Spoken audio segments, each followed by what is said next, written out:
साथियों, भारतीय संविधान का एक और नया महत्वपूर्ण टॉपिक लेकर मैं आप सभी के सामने आया हूं। और ये टॉपिक आप देख पा रहे हैं कि भाग 1 और अनुच्छेद 1 से 4 तक है। तो जो हमारा भाग 1 है वो अनुच्छेद 1 से 4 तक है। तो मैं 1 मिनट बताना चाहूँगा कि भाग क्या होते हैं और अनुसूचियाँ क्या होती हैं। तो इनमें हमें काफ़ी डाउट रहता है। जैसे कि हमें ये तो पता है कि संविधान में 22 भाग हैं और 12 अनुसूचियाँ हैं, लेकिन भाग क्या है? तो अगर हम एक ही शब्द में समझें तो हम कह सकते हैं कि जब लगातार किसी एक ही विषय पर बात हो रही है और अचानक से दूसरे सब्जेक्ट पर लगातार बात होने लगे, तो जहाँ से एक विषय पर बात हुई है जहाँ तक, उन सारे अनुच्छेदों को हम एक भाग मान लेते हैं। जैसे कि भाग 1 है, अनुच्छेद 1 से 4 तक संघ और उसके राज्य क्षेत्र पर ही बात की गई, तो इसलिए भाग 1 अनुच्छेद 1 से 4 तक को भाग 1 मान लिया गया है। और जैसे हम भाग 2 पढ़ेंगे 5 से और 11 तक, तो उसे एक नागरिकता पर बात की गई लगातार 5 से 11 तक, तो उसे भाग 2 मान लिया गया है। ऐसे ही हमारी अनुसूची है। तो अनुसूची कहते हैं हम कि अनुच्छेद का जो बचा हुआ भाग है उसे एक सूची में डाल दिया है। जैसे कि पहला ही अनुच्छेद है, भारत एक राज्यों का संघ होगा, जिसमें वर्तमान में 28 राज्य और 8 केंद्र शासित प्रदेश हैं। तो यहाँ मुमकिन नहीं था जहाँ अनुच्छेद लिखा है कि इतनी सारी डिटेल लिख पाएँ कि कौन कौन से राज्य हैं, कितनी उनकी सीमाएं किससे मिली हुई हैं, कितना क्षेत्रफल है। तो इसलिए उन सारी डिटेलों को एक अलग अनुसूची में डाल दिया है, तो उसे अनुसूची कहते हैं।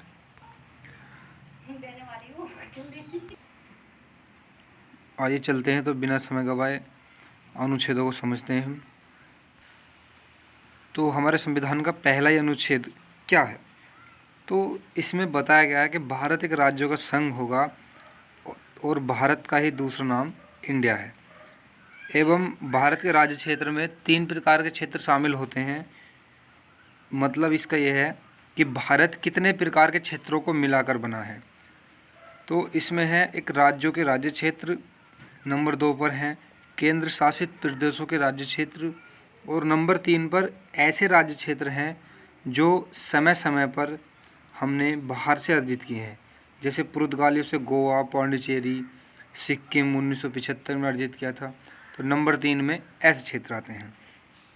और हम बता दें कि वर्तमान में भारतीय संघ में कुल 28 राज्य और 8 केंद्र शासित प्रदेश हैं।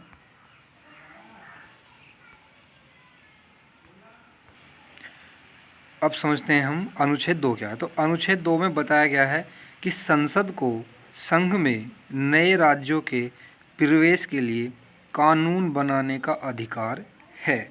इसका मतलब कि संसद ही कानून बना सकती है यदि कोई राज्य नया बनाया जाना है, या नए राज्यों के गठन अथवा वर्तमान राज्यों के नामों, क्षेत्रों एवं सीमाओं में परिवर्तन का अधिकार भी संसद को ही प्राप्त है। तो मैं एक छोटी सी बात बता दूं कि हमें केवल ये समझना है कि भारत में अगर कोई भी नया राज्य बनाया जाना है, या जो वर्तमान राज्य है उसका राज्य का दर्जा समाप्त करना है, या नया केंद्र शासित प्रदेश बनाना है, तो वो केवल और केवल संसद ही बना सकती है, ना कि किसी राज्य का विधानमंडल। जैसा कि 2011 में मायावती सरकार थी, 2010 या 11 में, तो मायावती जी ने उत्तर प्रदेश का विभाजन 4 भागों में करके और उत्तर प्रदेश में जो विधानमंडल है वहाँ से प्रस्ताव पारित कर और केंद्र संसद को भेज दिया था। तो वो प्रस्ताव संसद ने खारिज कर दिया, क्योंकि राज्यों से संबंधित कानून बनाने का अधिकार केवल संसद को है, ना कि किसी विधानमंडल को।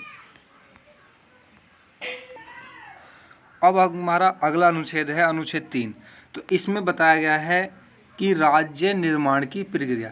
जैसा कि अनुच्छेद 2 में बताया गया कि राज्य निर्माण केवल संसद कर सकती है, लेकिन अनुच्छेद 3 में बताया है कि राज्य का निर्माण जो होना है, या राज्य की नाम, क्षेत्र और सीमाओं में जो परिवर्तन होना है, वो होना कैसे कैसे है। तो हमें यहाँ एक चीज़ क्लियर कर लेनी चाहिए कि अनुच्छेद 1 में ये बताया है कि इतने राज्य और इतने केंद्र शासित प्रदेश हैं। अनुच्छेद 2 में ये बताया है कि नए राज्य बनाए जाने हैं, या किसी भी राज्य के नाम, क्षेत्र, सीमाओं में परिवर्तन करना है, तो वो कौन कर सकता है? तो वो संसद कर सकती है।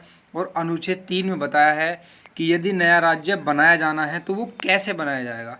राज्य निर्माण की प्रक्रिया का वर्णन आर्टिकल 3 में है, यानी कि अनुच्छेद 3 में है। और अब बात करते हैं अनुच्छेद 4 की। तो कुछ लोग कहते हैं कि क्या यदि भारत में कोई नया राज्य बनाया जाएगा तो क्या उसे संविधान संशोधन 368 के अंतर्गत माना जाएगा या नहीं।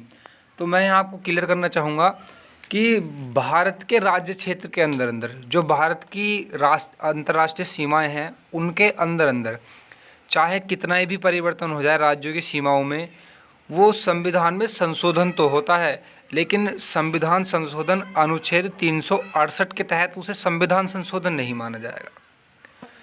तो ये बिल्कुल बहुत ही महत्वपूर्ण प्रश्न है कि क्या इसे संविधान संशोधन माना जा सकता है। जैसा कि हम एग्जाम्पल ले सकते हैं कि जैसे अभी 31 अक्टूबर 2019 को जो हमारा एक राज्य था जम्मू कश्मीर, तो जम्मू कश्मीर का राज्य का दर्जा समाप्त कर उसे 2 नए केंद्र शासित प्रदेश बना दिया गया है उसमें से। तो क्या इसके लिए संविधान में संशोधन करना पड़ा? तो हाँ, संविधान में संशोधन तो करना पड़ा, लेकिन अनुच्छेद 368 के तहत नहीं। एक नॉर्मली ही बस उसमें जो जम्मू कश्मीर की पहले डिटेल लिखी हुई थी उन्हें बदल दिया गया है संविधान में। उसके लिए अलग से प्रस्ताव पारित करने की आवश्यकता नहीं पड़ी। तो कुल मिलाकर हम यही कहेंगे कि इसे अनुच्छेद 368 के तहत संविधान संशोधन नहीं माना जाता है। और उम्मीद करता हूँ कि आप सभी को समझ में आ गया होगा। Thank you.